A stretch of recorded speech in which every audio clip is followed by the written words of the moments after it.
My name is Engineer Tony OJESHINA. I'm the governorship candidate of Ogun State. I hail from Ewekoro local government, Ogun State. Yes, you're welcome, sir. Thank you very much. And his deputy? Yeah, my name is WASIU GBENGA OLUYEMI. I'm a chartered accountant by profession. I am from Ijebu, from Ogun East Senatorial District in Ogun State. Awesome. So, Engineer Tony OJESHINA. Yes. So, what are your plans for Ogun State? Well, there's an Ogun State of my dream. Ogun State of my dream is a state that can be self-sustained with or without federal allocation. You see, we have a vantage position.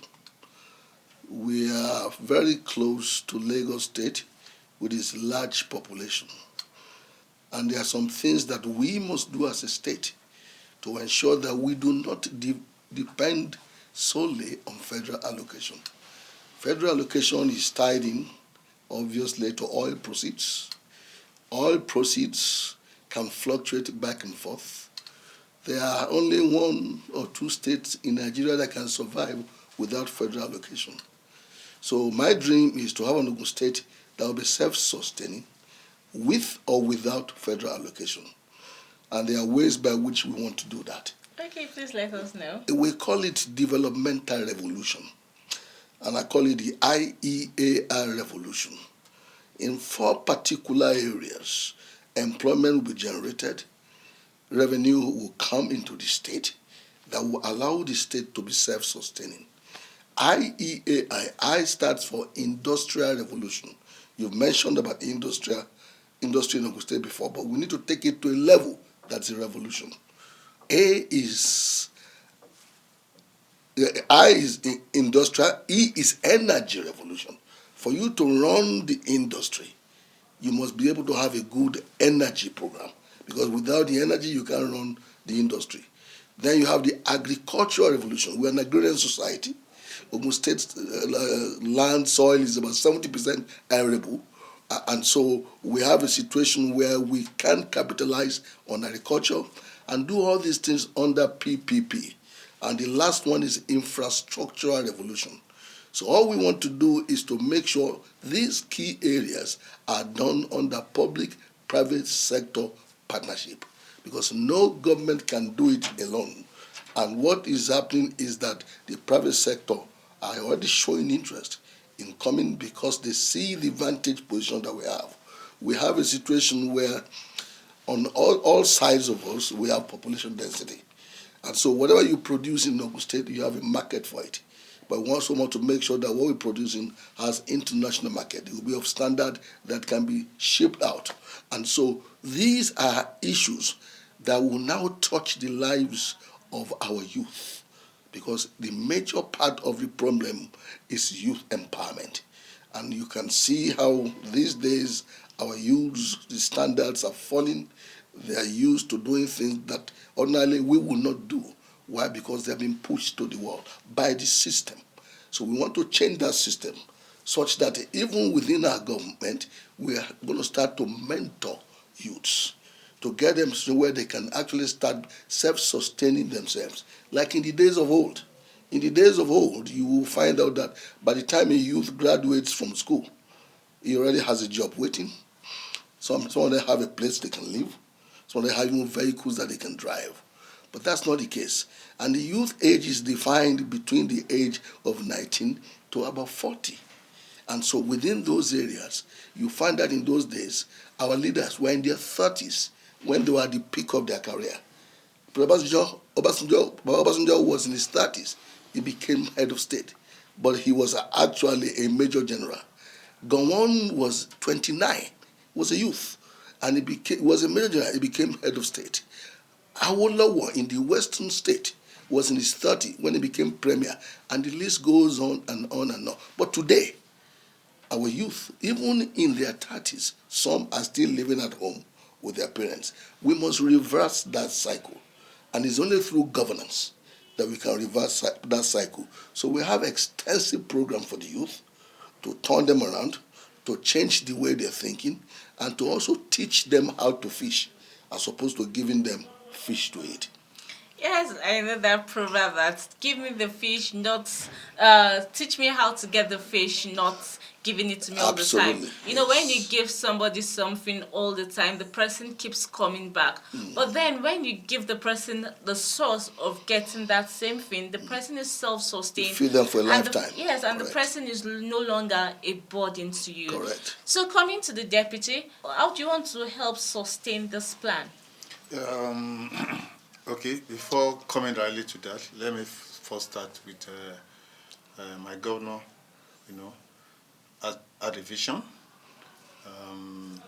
I also align with that vision. That is creating a model state. You know what that means? How?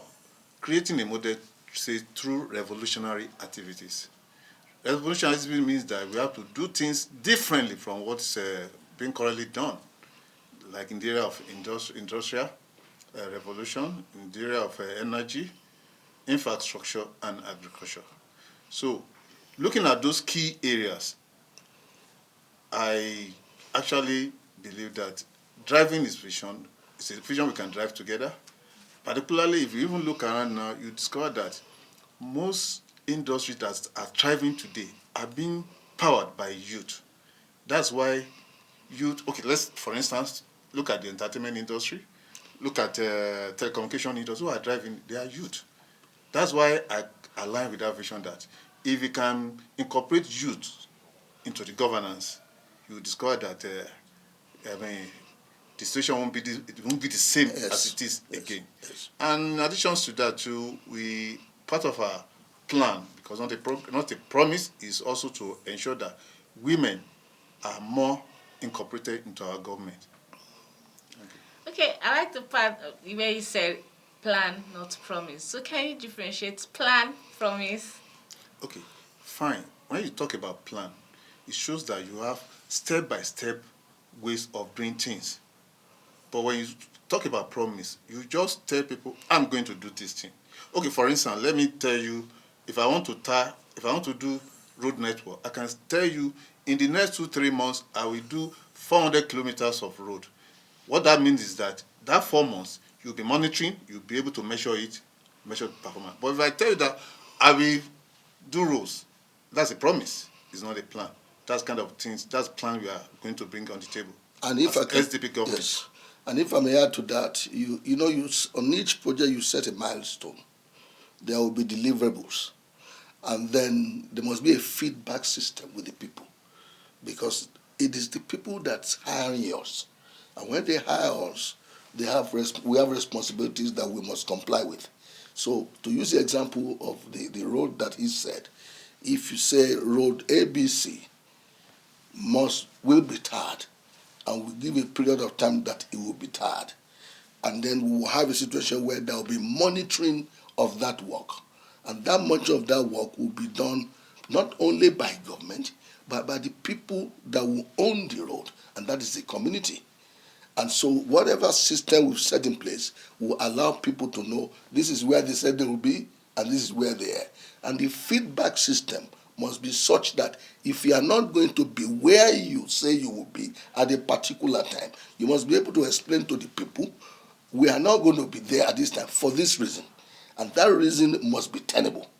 And that is why you have the cooperation between the governed and the people that are governing. Okay, that's to say it's going to be an open government. Absolutely. Where people can come in, say, okay, this was the plan, but this is what we're seeing. Absolutely. Correct. Because they must hold us responsible to the plan that we have laid down. After all, nobody forced us to go there. We say we can do it. And we have to even achieve the level that we want to achieve. I think what we also need to do is to do what we call a needs assessment. You just don't superimpose a project on people's heads. Each community will be visited, and they will set priorities of what is most important to them. And what is most important to them is what we have to do. We can't just say this is what we think you should have. What do they need? And once they give us a list of what is most important to them, then we jointly prioritize. and we say, which one do we want first? And then we set the timing and the milestone, and we can all measure it. That is how people can enjoy governance, and that's our objective. And in achieving that, we will create regular town halls meeting with local people so that we can feed their pulse, we can know what they need, not just imposing projects.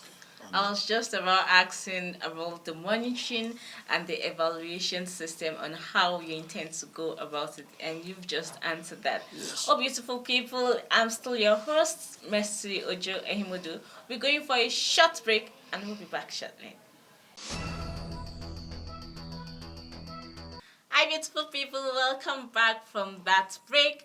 I'm still your host, Mercy Ojo Ehimodu, and together in the studio, I have Ogun State Social Democratic Party's candidate as SDP. We have Engineer Tony OJESHINA and Mr. WASIU GBENGA OLUYEMI FCA. Well, we all know that insecurity is a major problem in our nation. It's affected everybody. And we know the Social Democratic Party, our party, ab initio has been issue of insecurity and poverty alleviation, particularly when MKO won those elections there. And we are still on that. However, the insecurity, everything has gotten worse and worse since then. The insecurity part, nobody anywhere in this country can say, oh, there's no insecurity. It has gone progressively worse. So what do we need? We need to have federal policing, state policing, and local government policing. Because if you don't organize it like that, then it will continue to be that way. The local government policing, for instance, the government at that level is the closest to the grassroots and the closest to where insecurity is. They have their responsibility. The state has their responsibility, and the federal also has their responsibility.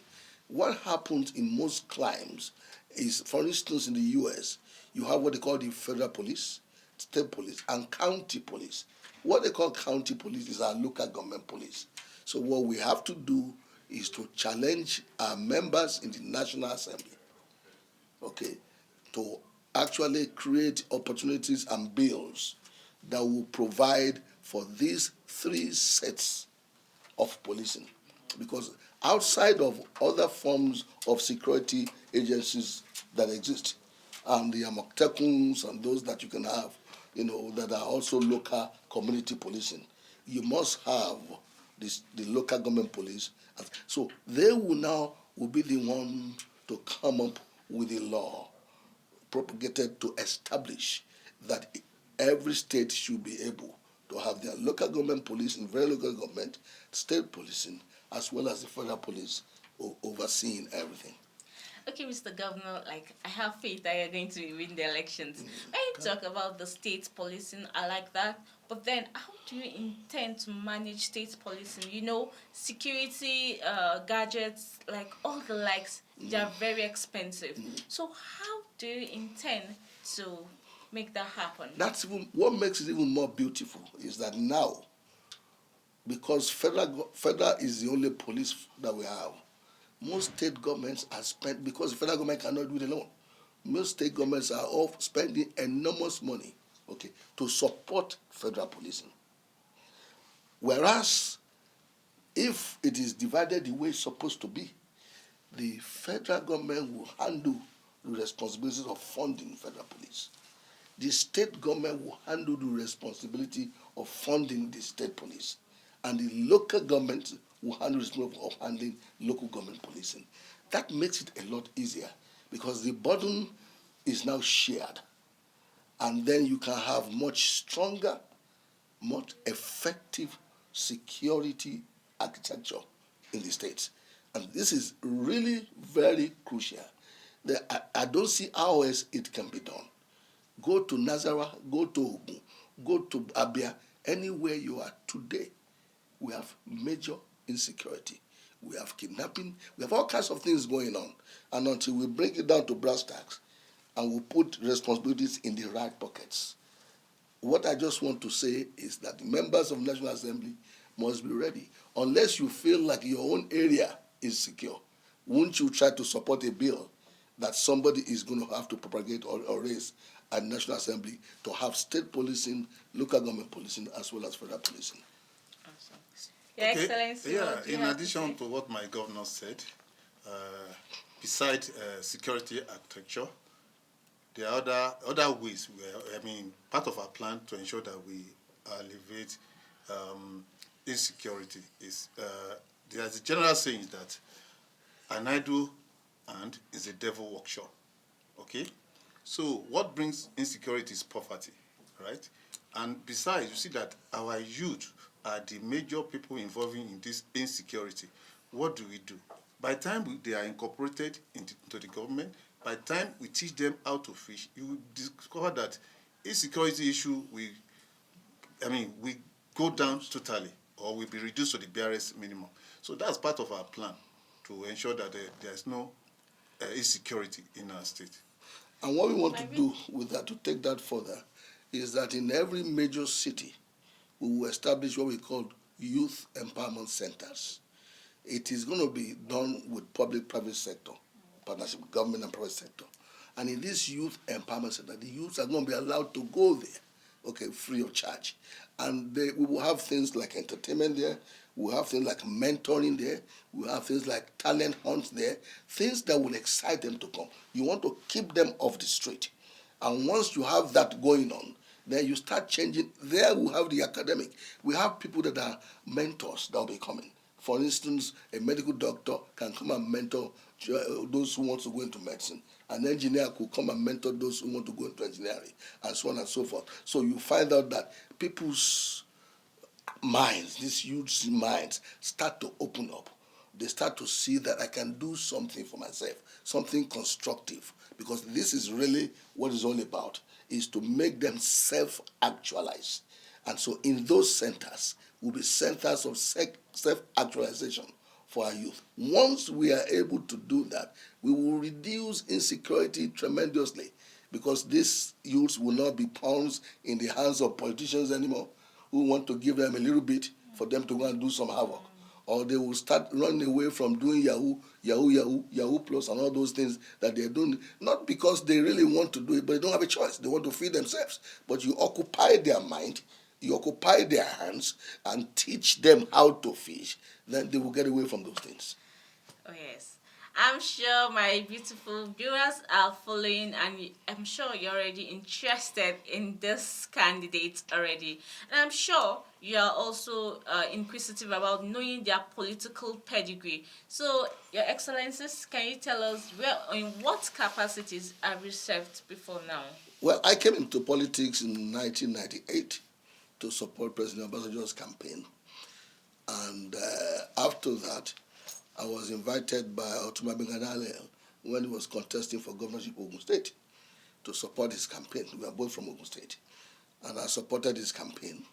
And then I became the pioneer commissioner for environment in Ogun State.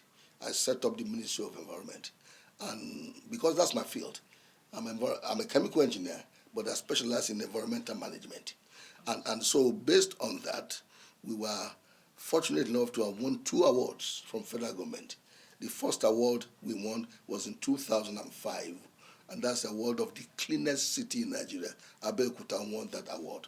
And then in 2006, we won an award for innovative technology in the country, the best innovative technology, because of what we used to handle the issue of waste management. That's my background. So I've been in politics since then, and since then, I've contested for governorship. In fact, this is my 3rd time of contesting for governorship of Ogun State. When I say the 3rd time is the charmer, yes, this is it. The first 2 times to primaries level, but this time we are able to now get our message across to our people as a candidate to tell them the dream that we have nurtured over the years, to be able to have an Ogun State of our dream. Awesome. Your Excellency? Yeah. In active politics, I'm a newcomer, but I've played leadership and political role at grassroots level. So that's just... Okay. And it's a good support, because it's a numbers man. I'm as an FCA, that's a chemistry, that's a synergy. I've seen the synergy between Yes. both of you, Yes. and I'm glad that there's a synergy. And so at this point, I would like you to say something to to your voters out there. Something, just in 30 seconds. Yes, Tell us yes. something. Voters out there, this time around, what is most important is do not sell your vote. If you sell your vote, you are selling your future. Because the man that buys your vote is not under any obligation to develop your environment because he feels like he has paid for your vote. So hold on to your vote your conscience, vote for the person that you think can affect your life. If you can do this, we'll have a greater and better Ogun State. But if it's a matter of selling your vote, we cannot continue to do the same thing the same way and expect a different result, the same result. So it has to be different this time around. And what you have to make sure is do not sell your vote. Your vote is important. INEC has set it up so that your vote can count. And so you just need to go out there and exercise your civic right and responsibility and fundamental human right, okay, to cast your vote devoid of any inducement from anybody, but based on what you've heard and seen from the candidates that are out there and who you believe can create that change that you require. Your Excellency. Yeah, my message will go to women and youth. You know, women, they are our mothers, our sisters, and I'm appealing to them that they should vote for SDP candidates because they will be the one to deliver on the objective in Ogun State. They should vote for the future of their children, of their brothers. Then for the youth, they should also look critically and know that SDP will develop their future. So they should vote for SDP candidates to ensure that their dream, their aspiration, you understand, can be achieved. So my beautiful viewers, this is where we'll call it a wrap. But before we go, endeavor you get to your PVC as Nigeria decides. I'm still your host, Messi Ojo Ehimodu. Do have a wonderful day.